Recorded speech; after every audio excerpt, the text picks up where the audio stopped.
Hello, everybody, and welcome to the PHLY Eagles post-game show presented by Bagels & Co. Brooklyn-style bagels made right here in Philadelphia. And you might be in the mood for some emotional eating after that collapse in the fourth quarter by the Philadelphia Eagles. They are up 17-13, and they let Drew Lock and the Seattle Seahawks drive 92 yards down the field in a 2-minute drill, scoring what turns out to be a game-winning touchdown. But the Eagles have a chance. They get the ball back with 28 seconds left on their 25. They've got all 3 timeouts, and yet they sort of weirdly try to throw the ball to the sidelines to A.J. Brown. Jalen Hurts then scrambles for 20 yards. They've got the ball on the Seattle, or on their own 45-yard line. They need about 15 yards with 14 seconds left to get, in range of a Jake Elliott field goal. And instead, they hawk a deep ball down to A.J. Brown. It is intercepted by Julian Love, and the Eagles fall to 10-4 on the season. It turns out that the Matt Patricia change is not the panacea to what ails this Eagles team. They are 10-4. They have lost 3 straight. They are still in control of their fate in the NFC East. If they win the final 3 games of the season, they will win the NFC East. But I think the question to you, Jamie, is, in your mind, does that even matter? No, none of that matters. I don't give a damn about winning the division. They are a playoff team, and that's great. And I think there's one true great team, and I think there's a lot of good teams in the NFL. I'm not even worried about that because they're imploding. Jalen Hurts, I saw a comment in the chat said Jalen Hurts gets paid a lot of money to go out get outperformed by Drew Lock, and it's fair. I mean, once again, we are talking about Jalen Hurts turnovers. Granted, one was a pass interference, but that's a different argument for a different day. It was still underthrown. And another game-deciding turnover late. 2 of them in the fourth quarter. It's hard not to look at the quarterback for a big chunk of the blame here. There's other things that obviously led to this, but Jalen Hurts, I know he's sick. I know this is the flu game, yada, yada, yada. It's just been excuse after excuse after excuse for the last 3 weeks. There's always something. It's the gauntlet. It's they're exhausted. It's they don't have depth at linebacker. They don't have this. Howie did a bad job. They're imploding. Plain and simple, they are imploding. I thought it was a bad sign that somebody went to Derek Gunn last week for this close-knit culture that Nick Sirianni and this team with the veterans had built. For somebody to go outside and go to the media was a really, really concerning thing to me last week, and now it's full-blown hysteria. Well, and it certainly feels like it was hysteria in the building this week as they panicked and made the decision to move on from Sean Desai as a signal caller. This weird promotion to the booth. They flash to him. You don't know what he's working on up there. Matt Patricia takes over as a play caller. And the defense did okay in this game over the course of the game. The Eagles looked like the better team for the first 3.5 quarters. But listen, you got a chance to salt the game away and stop Drew Lock from going 92 yards. You got to do it. And instead, James Bradbury is getting torched on back-to-back big plays that happened on that drive, including the touchdown catch by Jackson Smith and Jigba. With our people texting, like, how are you going man-to-man in that situation, letting Drew Lock beat you? There are a lot of people who deserve blame here. There's a lot of blame to be spread around. We can start with Jalen Hurts, who was 17 of 31 for 143 yards, 0 touchdowns, and 2 interceptions. He added 82 yards running in this game. If you were going to paint the picture of a guy who was very sick. Then don't throw the fucking ball 45 yards downfield when you're in field goal range potentially with one I totally play. agree, and I think that's got to be on the play call too. Brian Johnson, they have the whole middle of the field to use. Kenneth Gainwell went out on the wheel route and was streaking wide open. A simple dump off to him looked open as well. would have gotten them in field goal range. I am not. I'm starting to get a little worked up here. I am not a call for firings because that means a human's losing a job, yada, yada, yada. The softness in me, how weak I am. I don't like calling for people's jobs. How about a promotion upwards to the booth? Sean Desai and Brian Johnson, see you later. See you later. Clean house. This is a disaster. And Sean Desai in the past, the one thing he did well, I thought, was adjust at halftime. Tonight was like the polar opposite, where Matt Patricia almost fell apart at halftime. Yeah, right. Brian Johnson, I honestly, why are you throwing 50-yard bombs to Quez Watkins? The guy stinks. He was open. It was underthrown. And Quez has to do a better job fighting for that. He does, no and doubt. it was a pass interference. That last play call is indefensible. Now, I think that it is impossible to say that was Brian Johnson's play call. It's Nick Sirianni's offense. He might be taking over the play calling in that 2-minute drill situation. I don't think that we can necessarily. Whoever called that play, needs to get. That was a boot horribly run chance to get the field goal at the end there. Trying to work the sidelines to AJ Brown when you have 3 timeouts in the whole middle of the field, and then that bomb, which makes absolutely no sense. I was going to say about Jalen Hurts, if it was like. This guy's getting boosted up with all these liquids and IVs and stuff, right? It looked like that because on the first drive of the game, he looked great. On the first drive of the second half, he looked great. And then as those halves wore on, he started to look much worse. So, why call a 45-yard play when you still have 2 timeouts and you only need, even the announcers, Joe Buck and Aikman, going, well, you only really need about 12 yards here to get in range for Jake Elliott. So what are you doing? Yeah, I mean, they should have, at that point, they should have 2 plays to try to get about 10 to 12 yards. And you want to get, let's say you want to get 20, 25 yards. That should not be that hard. No. And it certainly is not. And Seattle's probably playing taking a deep shot to A.J. Brown there is only if that ball is completed does that work. Because if not, that play took so long that you don't really have time to run another play before the next field goal. The game theory of that decision is insane. My brain is like swirling with what we just watched. That's one of the worst play calls I've seen in I don't know, a recent Eagles memory. It's bad stuff. Illogical stuff. Andrew said it before we went on the air. An 8-year-old playing Madden isn't making that call there. Yeah. You have one of the best kickers in the league. You're 12 yards away from his automatic range, or 14 yards, or whatever it was. And that's what you pull out of your ass? Now, disgraceful. I think that this is the thing that I wrote about the other day, right? That Fletcher Cox likes to say, the calmer you are, the calmer we are, right? And all of the panic that was happening in the Novacare complex this week, that is not the kind of temperament that you would expect to hold its nerve in a situation like that. And that's what you saw. That was a panic throw. There is, I think, connectivity between those two things. Yeah, I mean, we went from being 10-1 a few weeks ago to now me questioning, is Nick Sirianni going to be on the hot seat? Think about that. 10-1. I just said I'm okay with both coordinators getting canned. See you later. There's nothing I want to hang on to there. To now I'm thinking, is Sirianni going to have to answer some questions after this season? Well, listen, I said the thing to Zach on our show this afternoon about how it feels like, in a way, the Eagles are, this season is them speed running the 2018, 2019, 22 or 2020 seasons, the post Super Bowl downfall. And it's okay, they went out and signed all these old guys. Okay, they're meddling in the coaching staff. I heard you guys say that, and I thought about it a lot. I don't know. It does kind of seem like that. That's the way this is trending. Yeah, I mean, Howie's to blame. Sirianni's to blame. Both coordinators are to blame. Jalen Hurts is to blame.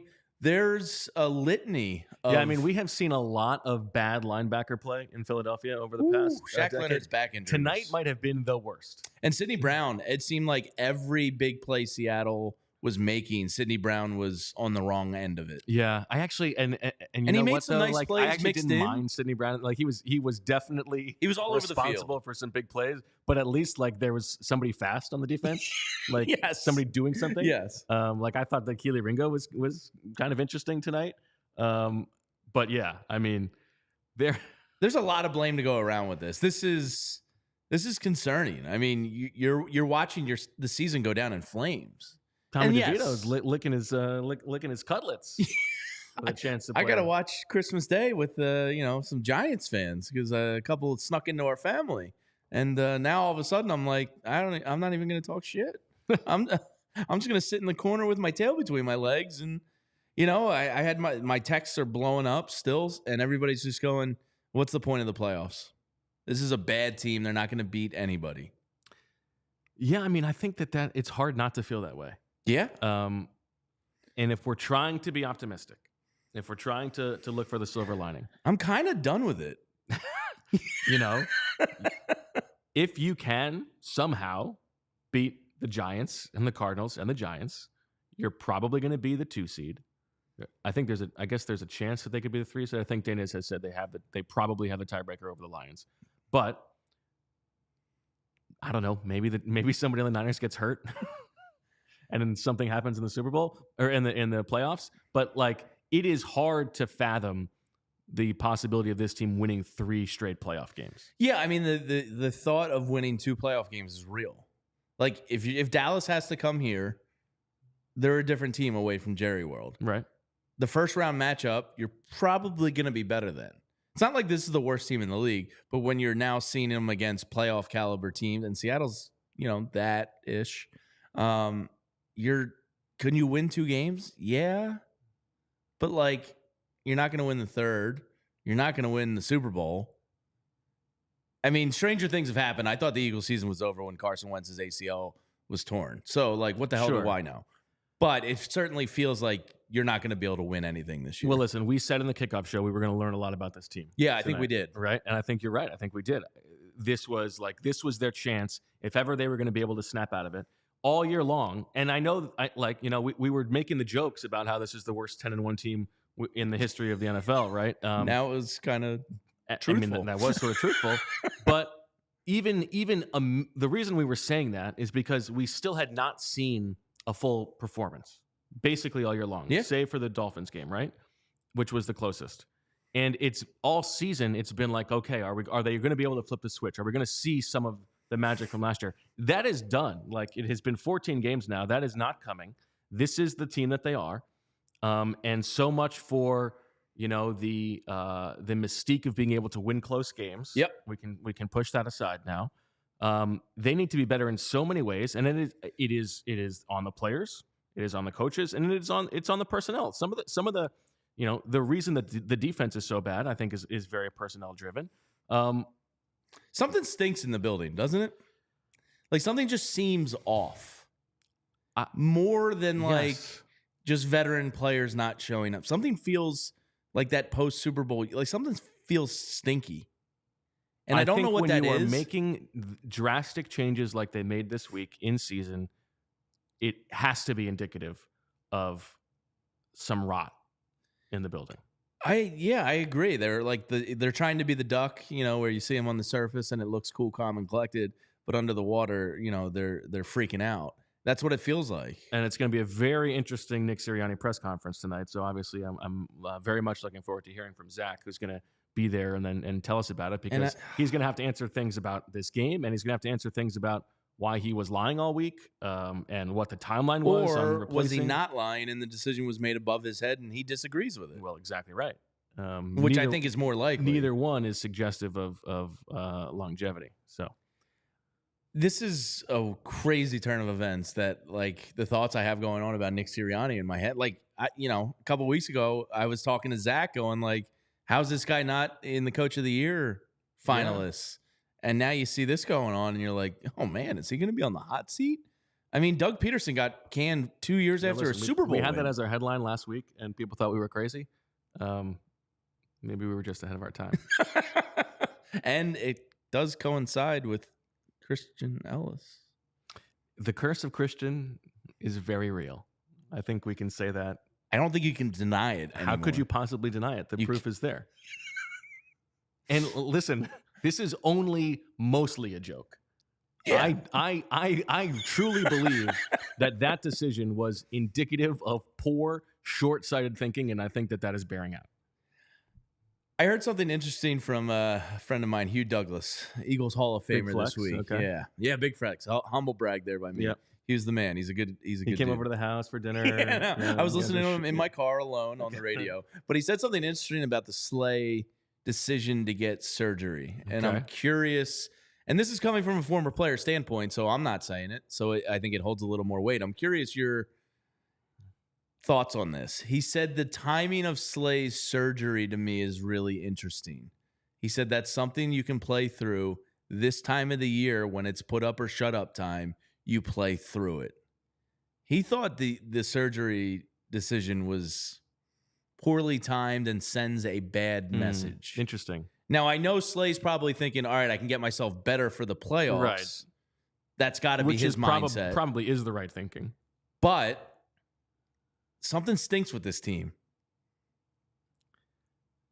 And I can't pinpoint it. I don't know. Yeah. But I feel like we're an Alshon text to Josina Anderson away from full-blown implosion. Well, it's so funny. I mean, remember the way that the season started, even when they were winning, it was about, there were the complaints about who was getting the ball enough, right? Mm-hmm.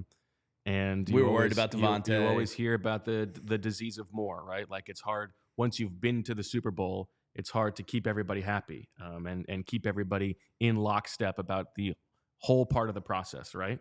I don't know. I'm not in the building every day. I'm not in the meetings with these guys. You don't know what's going on, but it does not look on the field like a together team. No.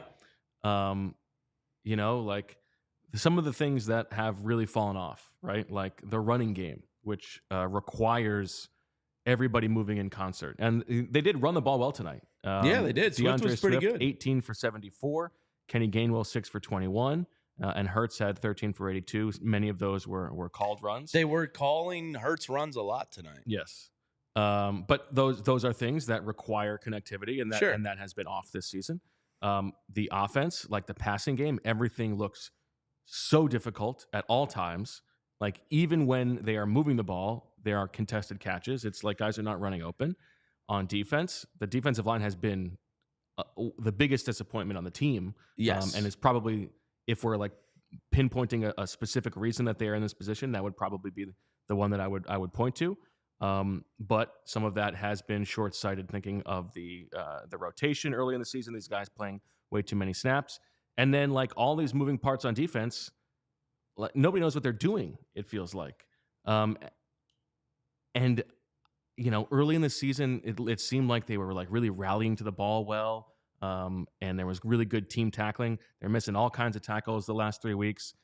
It is just it is a sad state of affairs right now. They have every opportunity to turn things around, but it's going to take a much different level of performance than we've seen at any point over the past 3 weeks. Yeah, I think as you're saying all that, completely agree. I'm trying to think of like, the pie chart, who gets the most blame for what's wrong, and I think you have to look to the offensive side of the ball. The defense obviously had a big part in this losing streak. Well, and that's what is funny about, well, not funny, but that like everybody look over here, look what we're doing on defense. We're 17 points. We're replacing the defensive coordinator. Meanwhile, don't look at the offense that is very much not pulling its weight. I think I have to blame the offense more than I do the defense, which sounds crazy on its surface, but 17 points against Seattle and that defense is not good enough.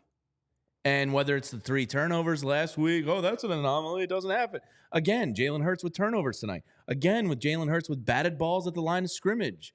Again, the RPO, PRO, whatever you want to call it. Maybe Jalen will be calling the plays from the booth next week.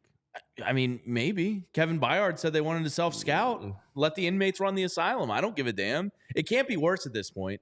So the defense sucks, and they go with this coordinator weird changing. And if you're gonna do it, just be a man about it. Don't be a coward. Yes. And in 100%. naming, he's still the defensive coordinator. No, he's not. Pathetic. The man is neutered, and you put him up in the booth on national TV at the place that he got hired from. I felt bad for Sean Desai tonight. I really did. The offense is the problem. They never showed in that video from the booth. They never showed like what he was writing on. Just like a coloring you, book. Howie, F you, Nick. I hate everybody here. I want to go back to Seattle. Just leave me here. But the offense is the problem. This offense. I think there are a lot of problems. Yes, there's a ton of problems. But this offense, to your point, is laborious and everything is difficult. And the chunk plays you are at least having in the beginning of the year are no longer there. When's the last deep ball you felt confident they were going to connect on? Yeah. Week 7? Longest completion in this game was 18 yards to Dallas Goedert. There was a 15-yarder to A.J. Brown and a 17-yarder to Devontae Smith. And Drew Lock when he needed to with the game on the line. Boom, 25 yards to DK Metcalf. Boom, Jackson Smith and Jigba go deep on old-ass James Bradbury. We got this. And what was it, a minute? It was basically the 2-minute warning. He took that over, and he took it down in a minute and a half. And we can't do that? Easy. Devin Witherspoon's out tonight. Their best cornerback is down.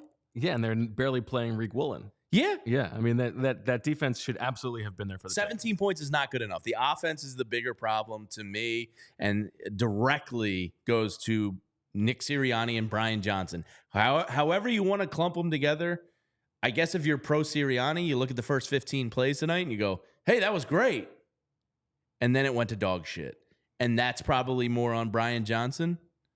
At least, from my dumb brain, right. There's no way to know. But the first 15, Nick gets credit for, I guess, theoretically. Theoretically, maybe, yeah. It's a combo. And then the beginning of the second half, they go down and score 2. Yeah. So Brian Johnson. Score again. My buddies, I brought this up before. I've gotten text messages this year, and the chat's been hyperactive and fire Brian Johnson. And I kept going like, all right, well, they're 10-1. They're getting chunk plays. They're running the ball at times like the best team in the league. I think that's overreacting. Now I see what they've all seen, and I think the wins were disguising kind of a putrid offense. And there's no excuse for this offense to be putrid. You have 2 all-pro caliber wide receivers. You have a potential, Pro Bowl level tight end. You have one of the best offensive lines in football. You had DeAndre Swift, who's been a top 5 running back, barely touching the ball this year. And you have a franchise quarterback. What's the excuse? There isn't one. Coaching. I mean, that's what it boils down to, right? That's the only thing you can think of, unless Jalen Hurts has regressed so much.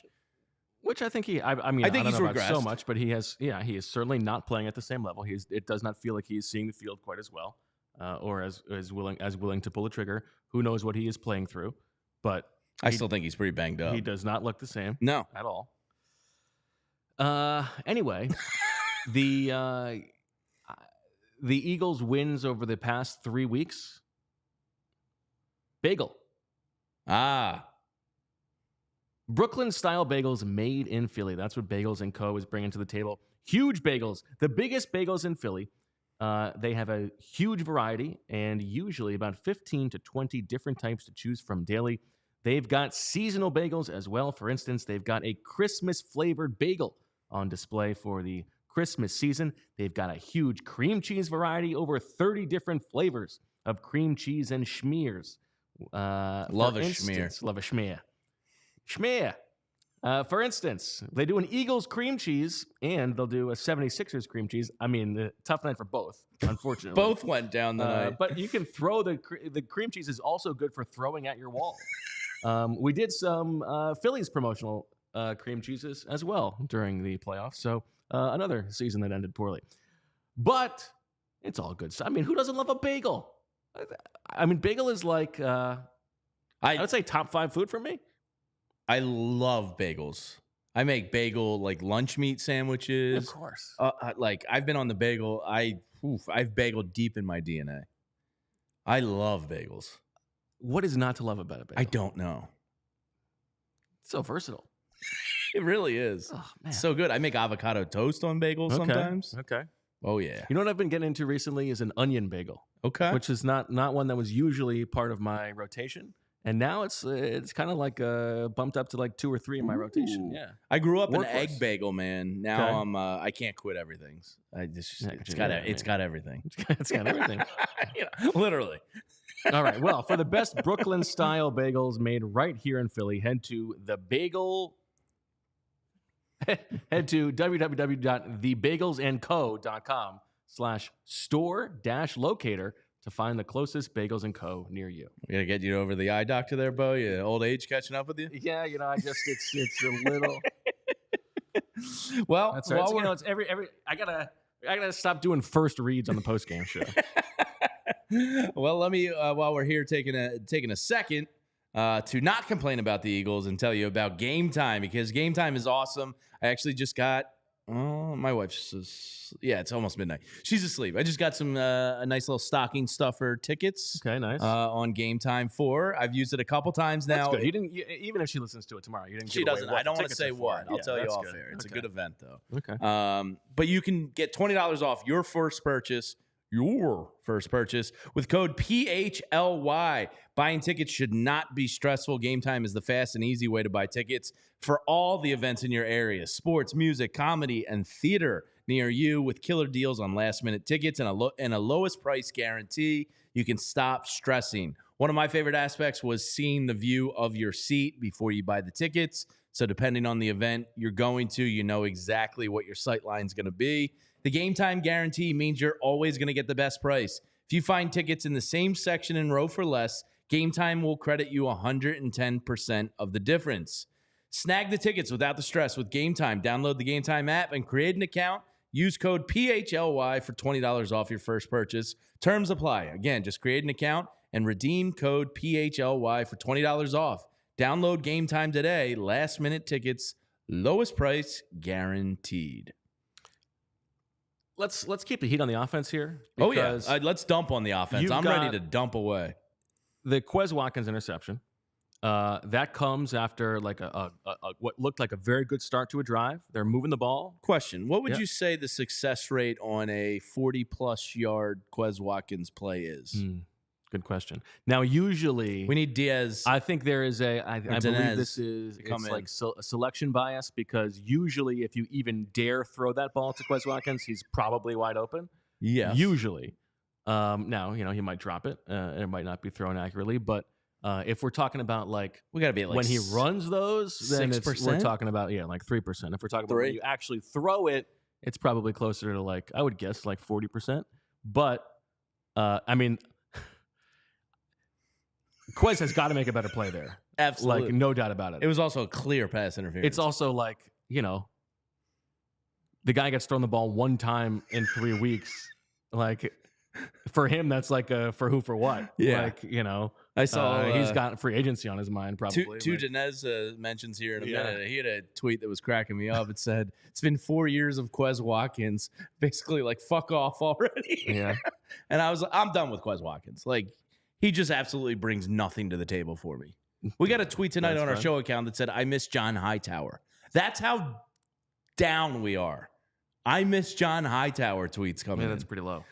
But here's the thing. They turn that ball over. The defense gets them the ball back. They get the ball at 17-13 with 6:30 left. And again, they have to punt the ball away. 7 plays, 25 yards. After getting 2 first downs, they stall. That's when DeAndre Swift goes down in bounds, which feels like, okay, this is a team that's learning, because he didn't go out of bounds in that Jets game. And they cannot, you're like, okay, finally they're going to salt a game away like they did in that Bucs game earlier in the season. Like, prove that they can win the line of scrimmage and salt away a game in a 4-minute drill. And they stall just a little bit. And like, I'm sorry, the offense has got to finish the game there. Yeah, they do. Brandon Graham a couple weeks ago, confidence when Jalen Hurts had the ball with the game late on the line. They must not know Jalen like I know Jalen. Exactly. I don't think that confidence is there anymore. Like, the kid, I think I got my mojo back, or I think I got my swagger back. The famous high school New Orleans kid. Yes. If the Eagles were Stella, they lost their groove. I don't think there's any confidence on the offensive side of the ball that they can inflict their will. I think it's gone. I saw Chris Miller, what up, in the chat, talking about the Quez play, saying he underthrew the ball by 5 yards.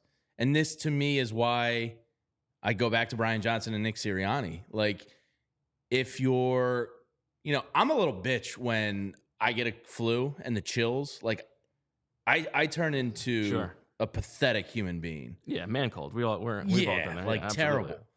Jalen Hurts apparently had vomiting, fever, probably diarrhea because it goes hand in hand with every sickness.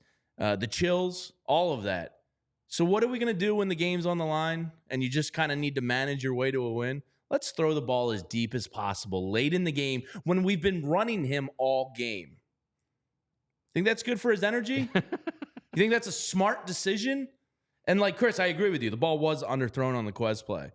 And it was probably underthrown on the A.J. Brown. Well, I don't know what that play was. That is not a high success rate for winning a football game. What are you doing? I just don't understand.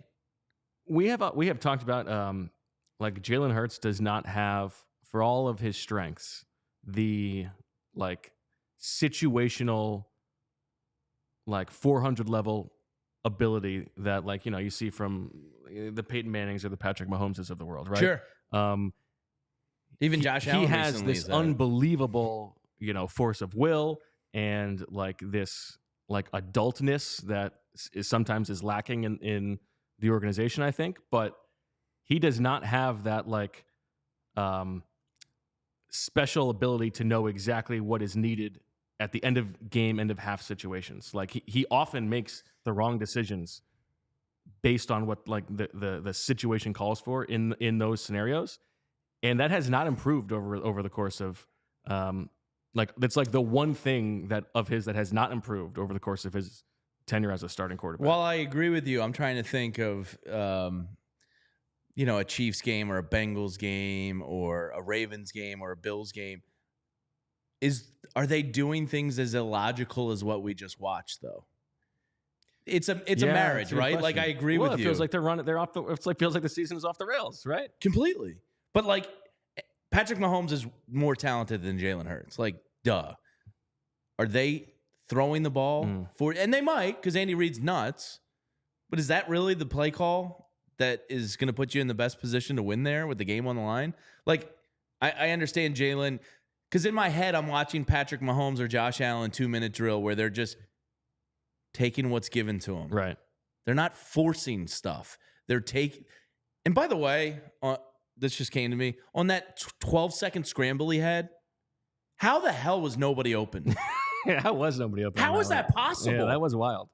There were like 8 guys on the defensive back in the offensive backfield. Yeah. So back to my other point. It just feels like Jalen. I don't know if it's not there because I'm not watching the All-22 every single week. Is he not taking what's given there, or are they not scheming guys open? Because it seems like nothing easy comes with this offense outside of the running game. I think my sense is it's a little bit more of the scheme on guys not running open, but there are times when he is not taking it. Now, Troy Aikman pointed out one of the plays in this game when I think it was a 3rd down. Jalen tries to throw a contested ball to A.J. Brown way downfield. Meanwhile, Devontae Smith is coming wide open on a crosser. It feels like that's gotten a lot worse this year. And it feels like he holds the ball longer than he did last year. And he's just missing the easy stuff. And sometimes in the NFL, if you can be consistent and take the easy stuff, it's like part of the secret sauce of Patrick Mahomes. Mm-hmm. Like, yeah, he makes those scrambles where he's not looking at Kelsey. And, Lamar Jackson made one last night to Likely where you're like, wow, that's an MVP type of play. But majority of the time, these MVP quarterbacks are just making the simple and right play. Well, and it's why like, passing is more efficient than running. Like you're pounding you're pounding the table if you get a 5-yard run on 1st down, but if you get a 5-yard pass on 1st down, it's like okay, yeah, it's the same thing. I do view part of the pass game as an extension of the run. Like I thought DeAndre Swift was brought in here in part because of his pass catching abilities. Yeah, that's what we were told. When's the last time you recall them throwing to DeAndre Swift?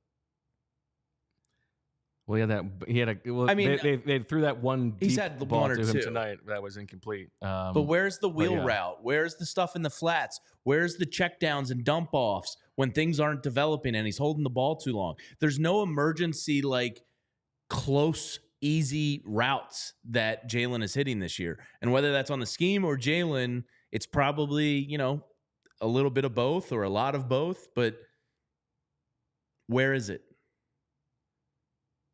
I mean, they scored 17 points. It's versus versus a team that entered the game like 26th in defensive DVOA or something like that and was without Devin Witherspoon. Yeah. And it seemed like that first play, they picked up 3 or 4 third downs. There was a nice Goddard, like 3rd and 12. They had an A.J. Brown, like 18-yard pickup or something. Like it seemed like it was there, and then it wasn't. Yeah, I think that was like the IV fluids, That's what that's when he looked good. I can't believe what we watched tonight.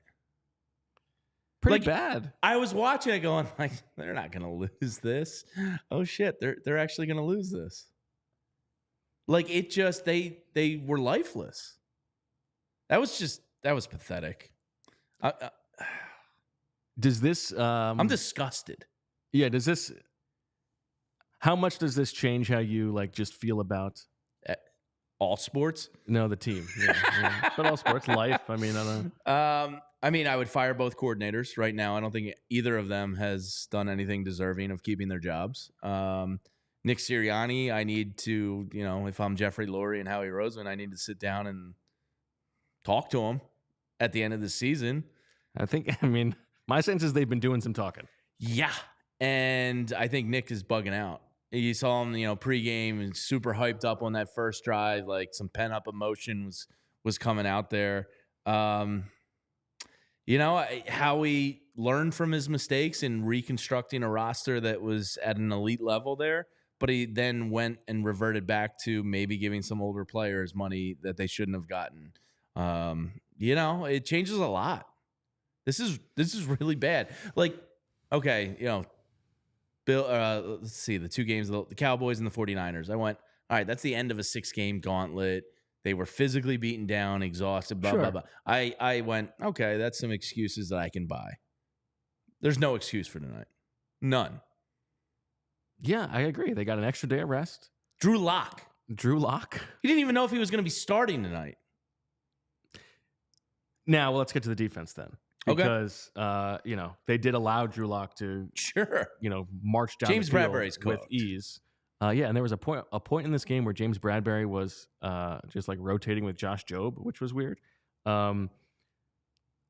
Before we get to what was bad about it, let's just talk about like the things that happened on the field, what was maybe a little bit different with Matt Patricia than Sean Desai. Now, obviously, the Eagles were without Darius Slay and Zach Cunningham in this game. It seemed like the rotation opposite Bradbury was basically like every other series between Keely Ringo and Eli Ricks. At the end of the game, it was Ricks on the field. The Eagles played a lot of big nickel and big dime in this game with 3 safeties. Sidney Brown was on the field, I think, for most of the game. The defensive line, it did not seem like the rotation was much different than it was under Sean Desai. We talked about how bad the linebackers were in this game, and like woof. Shaq Leonard looks totally cooked. And Nicholas Morrow is like, he had one nice splash play in the defensive backfield and then a PBU on the final drive. But like I said, we have seen a lot of bad linebacker play. I cannot remember a worse set of linebackers from the TV copy than I will never tonight. I understand that their philosophy in a way of not investing a lot in the linebacker position. I do get it. Like I do think, line and cornerbacks are more important. So therefore, somebody has to be the least important than its linebackers. Not like this. This is old bad Eagles again. Like you can't, in a day and age when like tight ends are as good and as effective as they are, and you have CeeDee Lambs of the world lining up in the slot, and people are in motion, and linebacker is an extension of your secondary more than it is a run-stopping unit. Like yes, they do both, but like. If you have a shitty linebacking core, teams are going to pick on you. And guess what teams are doing to the Eagles? They're picking on their linebackers. Brandon Graham on that one Leonard play did not set the edge at all. He got jacked up into the middle of the pile, which led to that. But I just after what TJ Edwards, like it was $10 million. Well, they should have signed him in the offseason before. That's what they should have done. But you can't. They're reverting back to old Achilles heels of the Eagles. There's also no. I mean, listen. The idea was that Nakobe Dean was going to be the guy to settle things down there. But again, you're counting on somebody that had never shown it. Oh, sure. I mean, I agree with you. And a guy who they didn't even get on the field as a rookie. But at least that was a plan. The rest of the stuff is all nothing but patchwork. And Zach Cunningham has been their best linebacker. You know, him not being on the field tonight probably made a big difference. But you know, it's like I said the thing before about the speed running. Like, you know, you're filling holes with Julio Jones and Shaq Leonard and, you know, Nicholas Moore, who couldn't make the week 1 roster, but now he's all of a sudden going to be like the main guy. It's just and Christian Ellis couldn't even survive. The Eagles would have won this game if Christian Ellis was on the field tonight. Like they would have. I almost believe it. They would have. The vibes would. I mean, yeah. And the Eagles' defensive since then everything has gone wrong. And the Eagles' defensive line, which is their most invested in position. Yeah, that's the thing. So our coworker and Brandon Graham each got a half sack tonight, and that was it, right? Jalen Carter had one. Shout out to Bo's Best Bets. Yes, he did. Making money tonight on the coward intentional grounding by Drew Lock. Yes, which was, and what a terrible timeout from Pete Carroll to what the hell was he doing? Allow Nick Sirianni to challenge that. And by the way, bad process by the Eagles that they needed to wait for that timeout. They Aikman called it out right away. They should have been able to throw the flag before the timeout. Yeah. So they got a little bit lucky there. But yes, this team is built for the defensive line to dominate.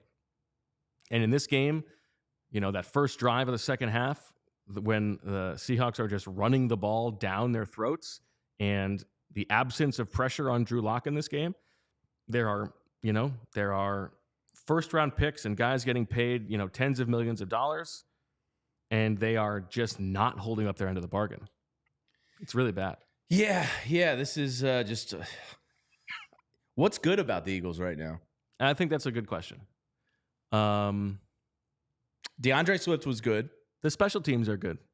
Fair. Jake Elliott's really good. Although we didn't give him the chance to tie the game. Josh Joe made a nice play on special teams. Yeah, I thought DeAndre Swift was probably the best start to finish player they had tonight. This was the best he's looked in a while. I agree with that. Nobody defensively really looked great. And again, you only let up 20 points, so like, I guess there's just really not much good happening with this Eagles team right now. And some people in the chat are saying that Zach's dominating some questions at the Sirianni and Hurts press conferences. Love that. So can't wait to talk to Zach in a little bit because I'm getting some texts about Sirianni's press conference. Yeah, and it seems like he's doing the end of the Reid. My one buddy said he sounds like he's doing the end of the Reid era thing where he says everything's on me, giving real short answers, and basically just taking all the blame himself. I saw the only thing I've seen so far is that he said he doesn't remember when he made the change at defensive. He doesn't remember. He doesn't remember when that last week he the guy with the emotional intelligence of Nick Sirianni, one of his biggest attributes, and now he doesn't remember probably an excruciating decision he had to make.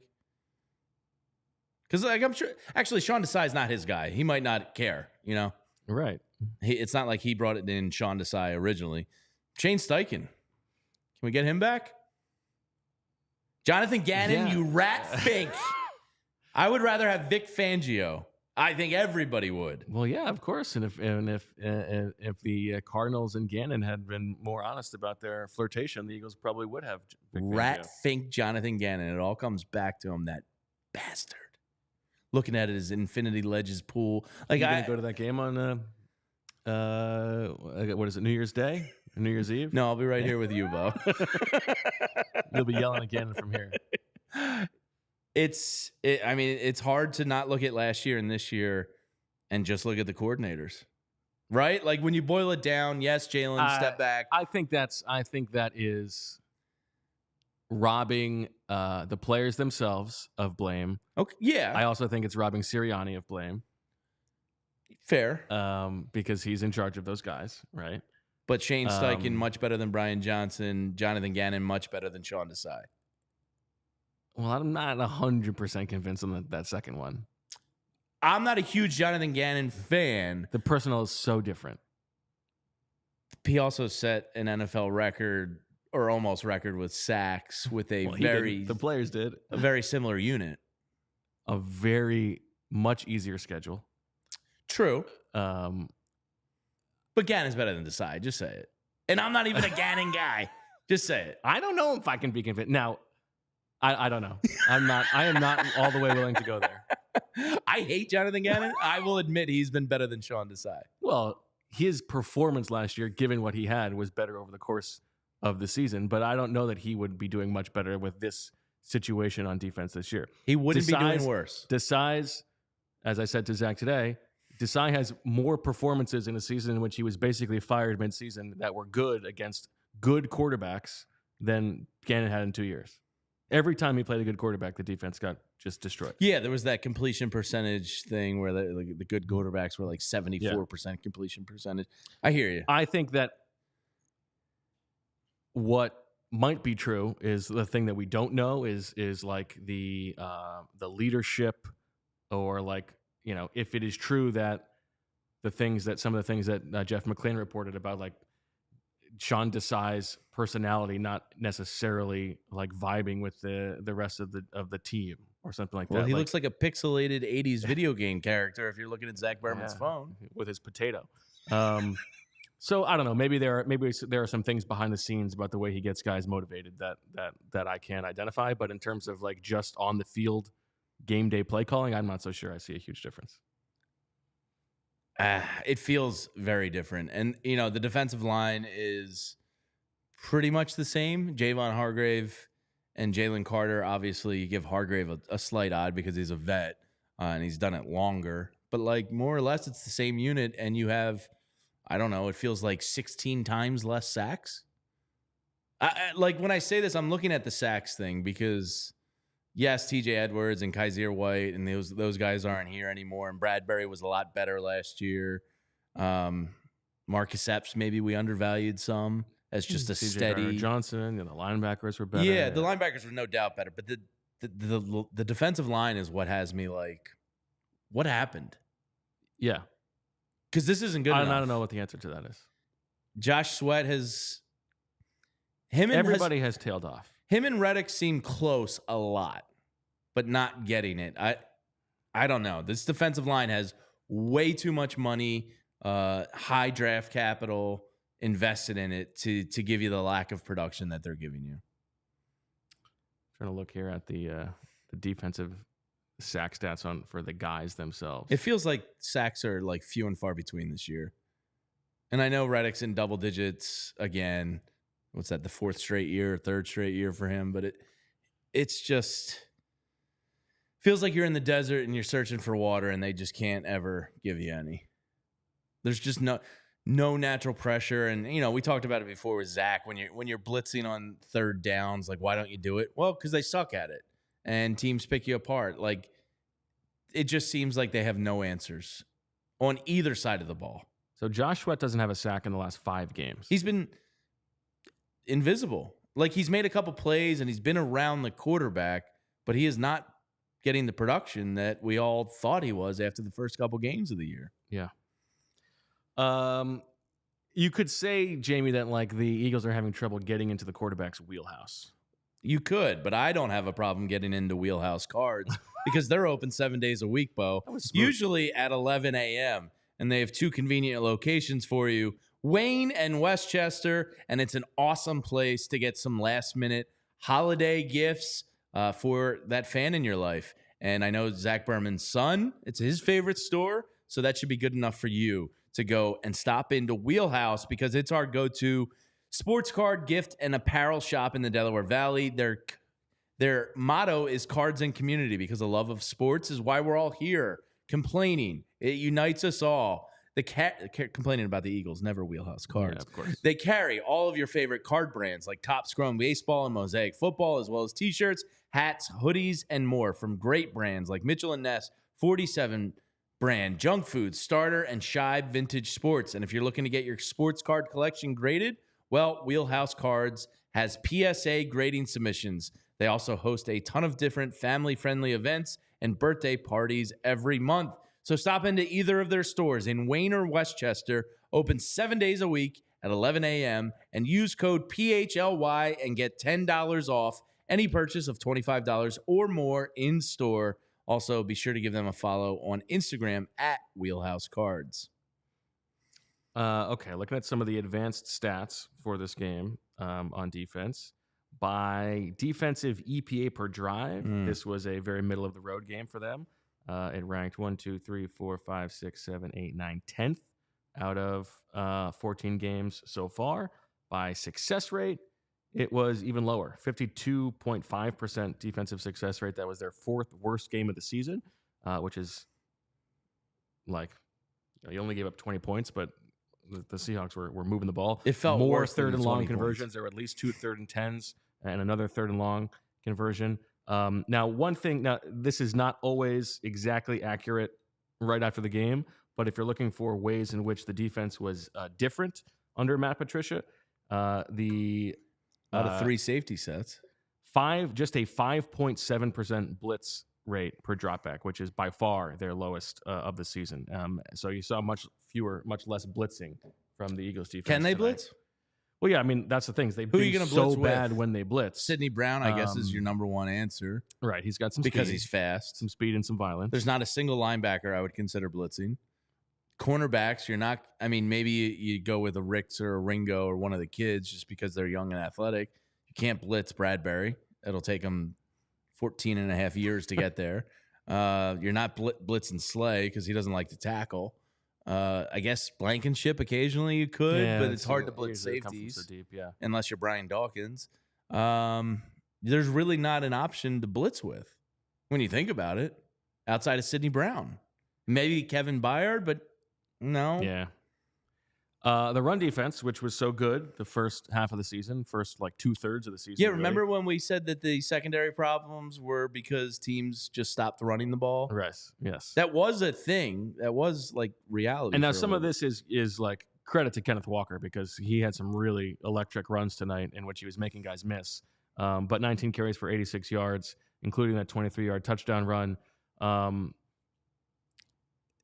The defensive line is just it is not winning at the point of attack like it has in years past or in games past. It feels like both lines. Obviously, the defensive line has regressed. It also kind of feels like the offensive line's regressed too. I think a little bit, yeah. I think both trenches have regressed also. Yeah. Just to run it down, Drew Lock, 22 of 33 for 208 yards and a touchdown. DK Metcalf led the way with 5 catches for 78 yards. Jackson Smith and Jigba had 4 for 48, including that game-winning touchdown. Tyler Lockett just 3 for 21, so at least they did something right there. On third down, the Seahawks were 6 of 14, just under 50%, but some of those were on third and longs, and they, they converted when it mattered. Yeah, I saw somebody in the chat, Chris Nevin, just said that the drop off in the run game defensively is jaw dropping, and it really is. And before we get to Zach, Bo, just take a look at Kenny Gainwell right there. It's almost as if the Seattle Seahawks knew he was going to go to AJ Brown there. Doesn't it kind of feel like that? Everybody's kind of shading to that side of the field where AJ Brown is. Well, he was also like in the middle of throwing, right? So they're reacting to him. But it's an emergency dump off when you need 14 yards. Yeah. I actually think I don't think there's anybody within 20 yards because I think Devontae is open on a little comeback on the left side. So you're saying 2 guys are better options than AJ Brown? I'm definitely saying that. Okay. Yeah, I agree. All right. Well, let's go to Seattle now where Zach Berman is probably beamed up. And we want to hear all about what he heard from Nick Sirianni, Jalen Hurts, and the locker room following this Eagles fourth quarter collapse. Zach, how are you? And are you less surrounded by a circus than you were in the kickoff show?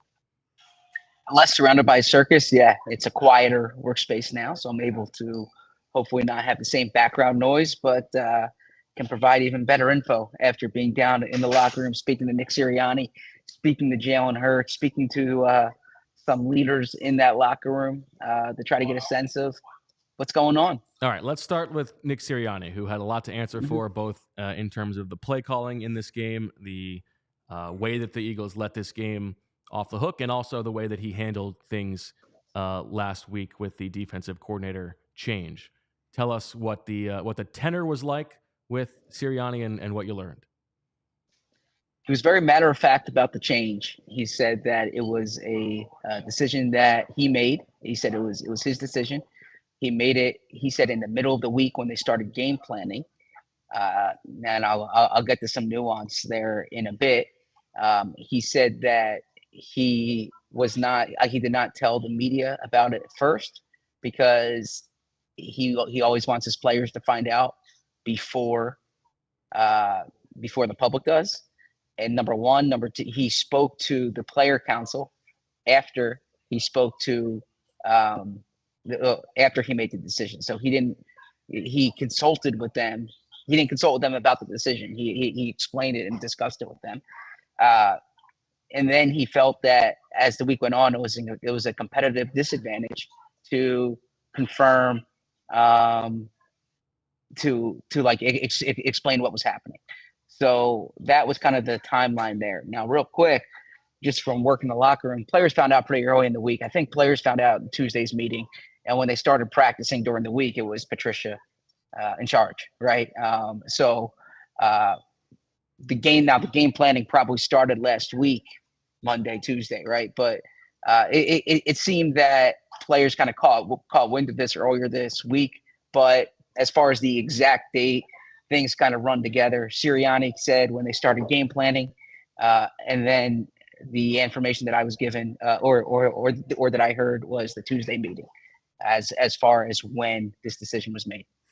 So Zach, in the post-game press conference, obviously Patricia decides, the story heading into the game. I think the story after this game is, what was that final possession?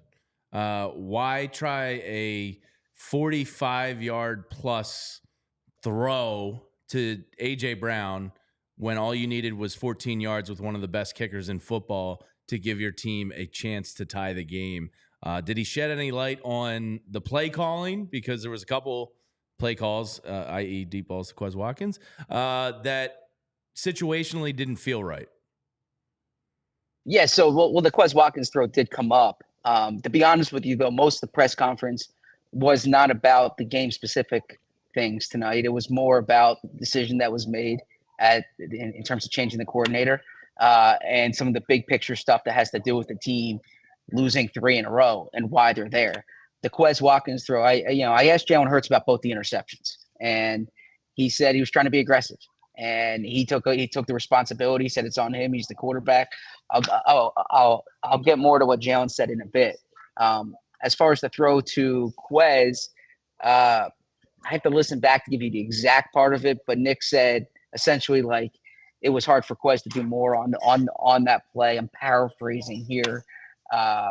But that, yeah, he was not kind of, he didn't throw Quez under the bus there. Didn't really explain much as far as the play. Where Nick really lamented the offense tonight was the 2-minute offense. He said they were bad in 2 minutes. They were 0 for 3, I think is how he explained it.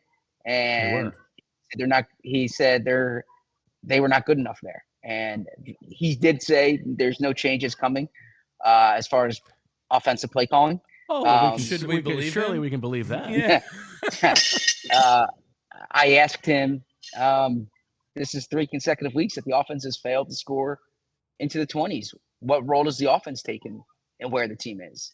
And he was forthcoming that like the offense is a big part of this and that's unacceptable. And that they have to look at something scheme wise. He didn't say like personnel wise in terms of the people calling the plays. He said scheme wise. Jalen really so we can kind of transition to Jalen here. Because I just saw a quote from him, Zach, I want to ask you about specifically. Yeah, the quote was probably from me because flex. I was the only one in Jalen. No, I was the only one in Jalen for the first 4 minutes, for the first 3.5 minutes. And I felt it was important to talk to Jalen. I suppose that was kind of a minority opinion. But I spent a lot of time. Maybe people just didn't want to get sick. Well, that was my first question, actually, was about the week. And he said it doesn't matter. He said because they lost and the execution was not there. One thing that kind of stood out that when Jalen was speaking was he talked about commitment, and he said this team needs more commitment. That's the quote I was going to ask and you I about. said, What okay, was yeah. that, like, what context did you kind of like pick up? Like, what does Well, that so- mean? Yeah, so it's a good question because that's exactly what I followed up with. I said, what do you mean by, he said, what do you mean by commitment? And he said he didn't have a dictionary with him to explain it to me. And then I said, well, how, so then I followed up, how do you see that present itself? And I'm trying to pull this up here. It's kind of a wise ass retort by him. We all know what commitment he means. said it. I mean, you're not asking like. Yeah. Yeah, he was pretty pissed off, but as he should. At least it's not a cliche. So he said being on the same page, there's several aspects. He says it starts with multiple opportunities out there. He said, and I'll have this more, but he talked about communication. He talked about taking advantage of moments when they come open in the game or in the final moments. He talked about minimizing mistakes and mental errors. So those were part of that was part of the answer. Do you think, Zach, just real quick? It was interesting that he brought that up, that he used that phrase commitment, because like at first I didn't know if I heard him right. And that's why I followed up on it. And he didn't like back off. He didn't say like you're taking that out of context or anything like that. He said he doesn't have a dictionary, and then he explained how he's seeing it present itself. So in press conferences, you have to, kind of read between the lines of what people mean and what they actually say. Do you think he's possibly saying he doesn't believe that some of his teammates are bought into this offense? Because this does come on the heels of most likely an offensive member going to Derek Gunn last week and airing the dirty laundry. Do you think offensively he feels as though maybe there isn't a full commitment or belief in this offense right now?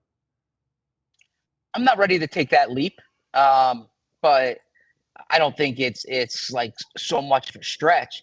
I don't want to assign meaning to what he said beyond. Like Sure. I'll listen back through. I heard it raw. I haven't listened back through, but he was clearly sending a message in a way that he does. Like he picks his words. Like the paint the scene. For that portion, for the first 3 minutes, I was the only one there, and the reason I say that is not like as a flex or anything like that. It's more.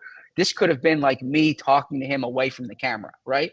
But they still wanted it on the podium, like broadcast it out. And Jalen knows when he's at the podium and it's broadcasted out that he's speaking. This is sure. It doesn't matter who asks the questions at that point. All that matters is he's intentional about what he says. Exactly. That's my point. So the way Jalen is often is he's not answering your question. He's saying what he feels he wants to say. Yes. And so the fact that Jalen said that, I think is very noteworthy. Number one. And then so that stood out to me there. And I see it, if that quote's circulating, it certainly registered in my head as well. So Zach, not to go back to the Desai and Patricia. No, that's a big story. Since that was the main thing that there's a lot of big stories with this team. How did he define like what Sean Desai's role is now? I asked that exact question. I said, what is Sean Desai's role with the team right now? What would you say you do here? And he said that Sean is still involved. He said he said Sean took it like a pro. He was upset, but he took it like a pro. He said Sean was upstairs on the headset, providing Sean was up there on the headset, providing like information the way Matt Patricia has the past few weeks. It basically sounds like Patricia and Desai swapped roles, right? Like even if they didn't swap titles. That is so preposterous. I should say this. Nick was very clear. Matt Patricia's in charge of the defense. He was asked specifically who's in charge of the defense, and he said Coach Patricia. So Matt Patricia's in charge of the defense, and that is clear. And he said he's got to be giving the press conference this week, then, right? Like, One would think. Yeah, I mean, One they would think, can't be doing this bullshit anymore. Yeah, yeah. So, I haven't heard that from you before. That's interesting. But yeah, that was very much that. This is Matt Patricia's defense, and so I would love to talk to Matt Patricia about his defense. That would be interesting. But I did ask so specifically silly. what is Sean Desai's role, and he outlined it like that. Sean Desai's role is supporting Matt Patricia and helping Matt Patricia the way Matt Patricia was helping Sean Desai for the first 13 weeks of the season. I mean, come on. Come on. I can't get over this commitment comment by Jalen Hurts because I may be reading too much into it, but to me, that tells me that the trust in the locker room is gone. And I don't want you to, say, you asked the question, so you're just there conveying what Jalen said. I'm now deep diving what he said. If that trust does seem to be gone and this doesn't seem to be getting better anytime soon, because even if you do beat the Giants twice and the Cardinals once, everybody's going to go, whoop-de-doo. Those are teams you should beat. If that trust is gone, do you see a situation at the end of the year where Nick Sirianni is potentially on a hot seat? So this was the show. I mean, to go kind of behind the scenes here, this was the show on Monday, and I kind of disagreed with Bo on the premise of the show. I thought it was ridiculous. To answer your question, no, I don't see a situation where Nick Sirianni is on a hot seat, but this has gotten bad much quicker than I could have seen coming. Yeah, I tried to warn you. Yeah, Christian Ellis. and so, like you said, they still have the Giants twice and the Cardinals. And in talking to some guys in the locker room, they're like, we're in the playoffs, like you're in the playoffs. Things can, that's what matters. They just need to get this right and get momentum going into the playoffs. And I understand that. Nick said they could still win the division. They know that he knows making the playoffs wasn't the only goal this year. They can still win the division, but he said right now they just got to win the next game. Right, that's the focus is winning the next game. So to answer your question, I still don't see that scenario. Now, I mean, if this completely craters, then I still don't see that scenario. By the way. Yeah, I think Nick has built enough equity, and I think there would be other changes. In your opinion, you started this off by the way with bringing up the commitment thing and saying you don't want to read too much into it. I'm going to give you a little credit here because I think Jalen, the way Jalen operates is he wants you to read into it. Jalen is purposefully vague when he's up there. He knows that if he puts out a morsel, it's going to be run with, and he wants it to be I know I'm assigning meaning to Jalen here. He knows when he puts something like that out that it's going to be interpreted, and I think he's okay with any of these interpretations because he wouldn't have said it otherwise. The reason I'm kind of wow, I can't believe he said that is his wise ass retort to you. He is a cliche machine. He is not I don't have a dictionary on me, so I don't know. He's pissed. Well, this is my interpretation. I'm not putting this on you. As an outsider looking in, knowing Jalen Hurts being the cliche machine that he is, to drop a little morsel like that, and then the follow-up question is a wise ass for him, retort back, tells me there's trust issues in this locker room, and this is bigger than maybe we think it is. Well, I'll say, first off, I thought Jalen was accountable, okay? And in a few ways, he had this high-profile out in the sense that he was sick. He traveled separately from the team. The team wouldn't say, and nor Jalen would say whether he's going to fly back with the team. Did you ask him about that flight? I'm curious.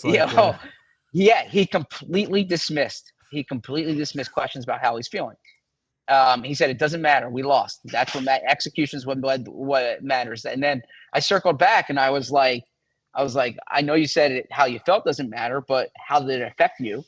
And are you going to fly back with the team? And he basically wouldn't dive into that. And he said, as the quarterback, he's responsible for this and it needs to get, so he was really, I found Jalen to be accountable. I also found Jalen to be I don't want to make it seem like in Rocky when what was it, Apollo Creed started to bleed, right? Like, but Jalen showed more vulnerability, I thought, than he typically does. Like Jalen's usually like, chill, everything's fine, okay? And I didn't get the sense tonight that it's like, chill, everything's fine. It's like, that's interesting.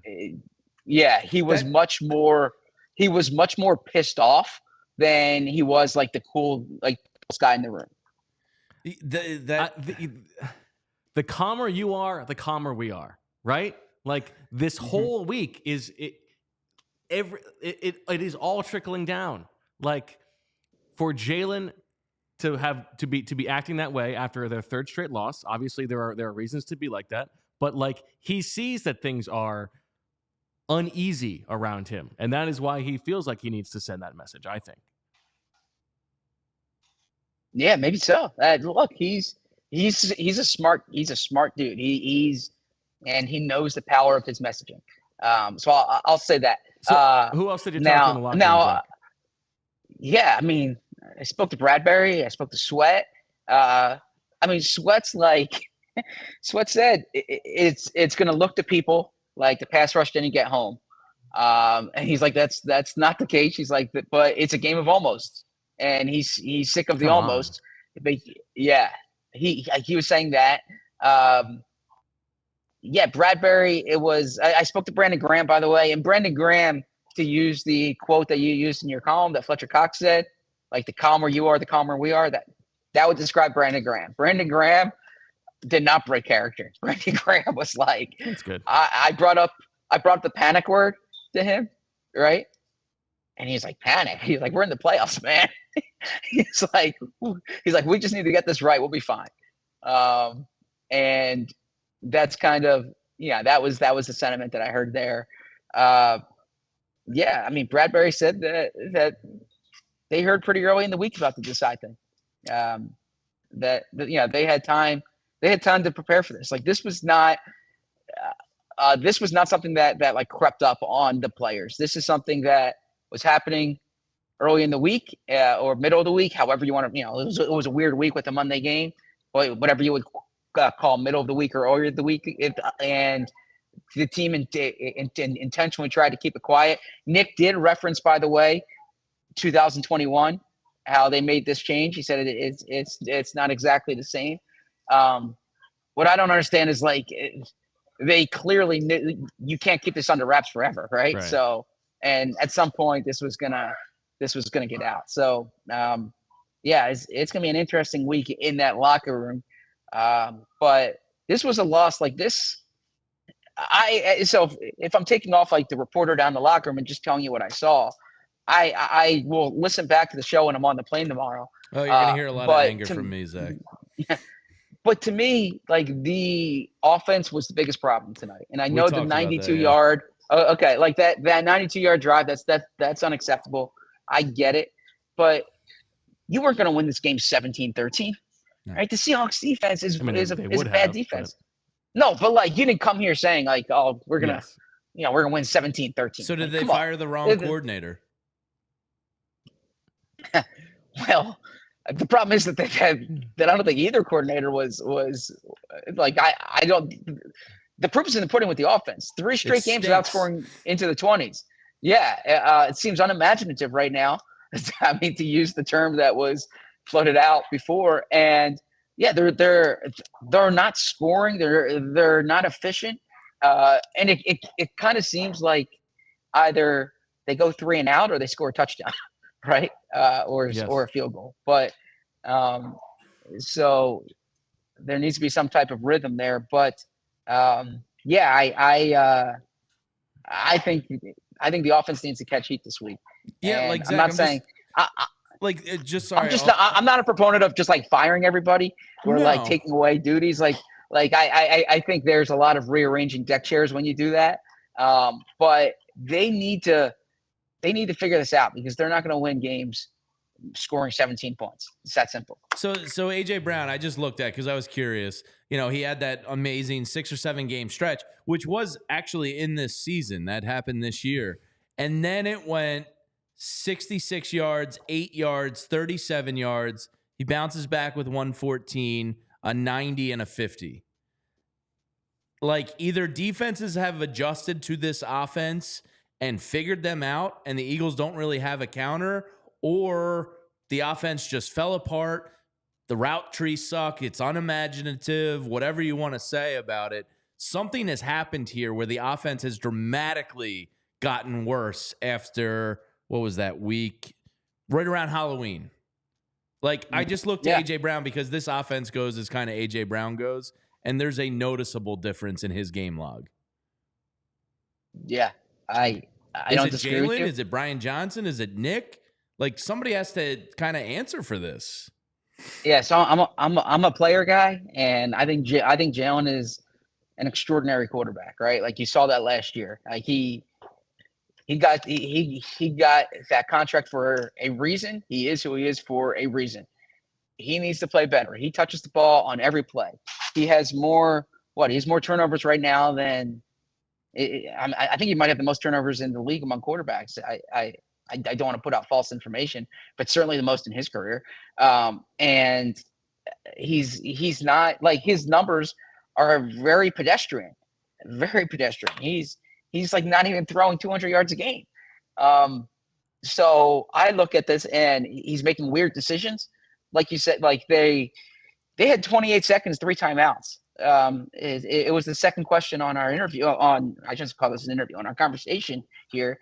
They had more than enough time to get in the range for a field goal there. More than enough time. With one of the best kickers in the league. That is game management 101. Like, that's the kind of stuff that you rep. 28 seconds with 3 timeouts.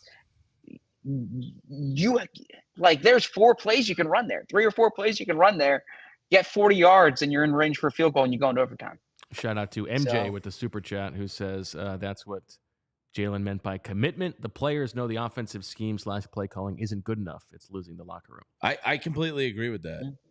I mean, I think I don't know who texted Derek Gunn. We all have our guesses, but I think that comment from Jalen on the heels of that, and only putting up 17, albeit a sick Jalen, I think that's what he means, is that this offense doesn't believe in its scheme. Yeah. I know. Again, Zach, I don't want to assign meaning, but I'm not going to disagree with that either. Yeah, I completely agree with our commenter there. All right, Zach, give me your Opie optimist. Not your reporter, but your football analyst. Like, what is the ray of sunshine? Why should Eagles fans not be super depressed? The reason they shouldn't be super depressed is because I still think, like, they're finishing this season with 12 or 13 wins. Okay. I don't think they finished the season with 10 wins. I think they finished the season with 12 or 13 wins. The playoffs, it resets. So I talked on our show earlier about that Ravens team that fired Cam Cameron and went to Jim Caldwell. Okay.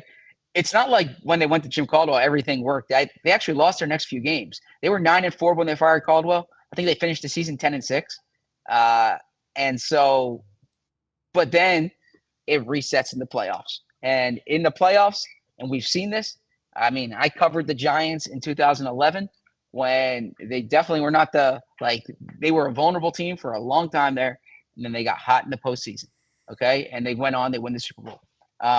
So what I'm saying is that the optimistic view is that they're going to, now it's harder to win the division now. And I got to see the different scenarios from Deniz, but they still can. No, the division is easy. If they win their last 3 games, they will win the division. Okay. Well, isn't the, okay. All right. Fair enough then. Okay. So so they can still win the division, but it's hard to get the 2 seed, right? Is that what it is? Are the Lions in play now? To get the 1 seed, I think. Well, if Baltimore are the Lions in play for the 2 seed? They're tied with Detroit right now for the 2-3 seed. I think that's the one. They have a tiebreaker there, right? I think they have the tiebreaker. Yes. Okay. So we need San Fran to lose to Baltimore. Basically, is the only hope for the 1. Well, so I wouldn't even think about you would need San Fran to lose twice now. Yeah. Oh yeah, geez. So the Opie optimist is this: if you're the 2 seed, and I mean, if you're the 2 seed, you have you have 2 home playoff games at that point, right? And you should be optimistic that you can win a home playoff game. You can win 2 home playoff games. Like, everything resets in the playoffs. And so that's the thing that I would say. And I'm not comparing this to the 2017 team. Like, circumstances were so much different, but that offense looked really bad against the Raiders that year. That offense looked really bad early in that Giants game. Now they had a bye, but they got to reset, and the playoffs was a chance for a fresh start. So, yeah, they're in the playoffs. They can win the division. They can have home playoff games. The NFC, you can beat those teams you're going to see early in the playoffs, and then it comes down to can you be better than a better team that day? San Francisco's a better team. Dallas might be a better team, but you're not playing a 7-game series. Can you be better that day? So, yeah, so I think that's if you want a reason for optimism, they're in the playoffs. They're going to have a home playoff game most likely. And at that point, you trust that you have a talented roster and you can win. All right. Well, Zach, we look forward to reading what you spin out tonight on allphly.com. Make sure you check that out. Good luck with your travels back to Newark, and we will talk to you on Wednesday. Look forward to I'm sorry I'm not going to be there at the terminal tomorrow. That frustrates me, but I hope everyone watching goes to the terminal. It's a great place to eat. You can meet. We have a great group at PHLY. You can meet everybody, and it's the start of, I hope, many more of these types of events. We will look for a potato to buy for you. Potato? I don't know what that means. Everybody was saying you're taking your pictures with potatoes. I'll take a roast pork with sharp provolone and broccoli rabe. Yeah. That'd be great. Yeah. I mean, is that going to hold up well for you? No. And actually, Emily doesn't want me to eat that anyway. So, all right. Have a good night. Thank See you, you, Zach. All right. Well, yes. So, Bo, go ahead. I know Jalen didn't have his dictionary on him. But you have yours? I looked it up. Okay. Commitment. Would you like to know the definition? An agreement or when a man pledge loves a woman. to do something in the future. That's the number one. That's Okay. A. Okay. That doesn't bode well for the next 3 weeks, does it? Number 2, or B, something pledged. Okay. Number C. Or letter C, excuse me. Number 3, the state or an instance of being obligated or emotionally impelled. I would like to hear him recite that one. Mm-hmm. Yeah. I'm not trying to be too overreactionary to that comment. You really stuck on it. I like it. That's him sounding the alarms. Heads have to roll. Like, and if you, I know we don't go, I don't have a lot of built up equity with you over the years to know who I am as a sports fan and a fanalist. Right. I don't say these things easily. Okay. Like, heads got to roll. Something fucking stinks in that building. Okay. And I don't mean it like malicious or mischievous. Like, something's got to go. There is a fish head in the I'm supposed HVAC. to be the guy who's too hard on the team. There's a fish head. That is the dynamic that I am comfortable with. You're making me be the everything is good guy. Somebody dropped a fish corpse in the HVAC system in the NovaCare. It stinks down there. Mm-hmm. Something is up. Commitment. I don't have my dictionary. Jalen, Mr. Cliche Machine, never says anything worth a damn at all. Said, I don't have my dictionary on me to poor Zach alone in an auditorium. He's trying to not get the guy sick. That jumps out in neon to me that he said that the way he did. Because that was out of character for him to say not committed in week, 14 of the NFL season? Not committed? Jesus. It's worse than I thought. It sounds like everybody needs to be committed in some way to an asylum. And what the hell is going on down there? The good news is we've got a lot more to talk about as the week goes on, starting with tomorrow at Reading Terminal Market. We've got a full day of shows. Come join us. Come hang out and watch the shows. Jamie is going to be on the Philly show at 10 o'clock, bright and early. Quick turnaround for him. And then I'm just going to be eating all day and drinking beers with you guys and harassing you while you do your shows. And you're just going to be Rich and I have the Eagles show at 2:30, and all of a sudden we're just going to hear somebody shouting from around, commitment! Commitment! Jonathan Gannon, you rat fink! Yeah. And so we'll know who that is. Yeah, that'll be me. We look forward to that. Listen closely to that one when you listen to it. And by the way, Chris Delorio, got a lot of good stuff.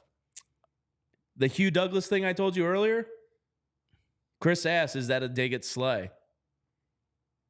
Small piece of the pie right there. Yeah, maybe.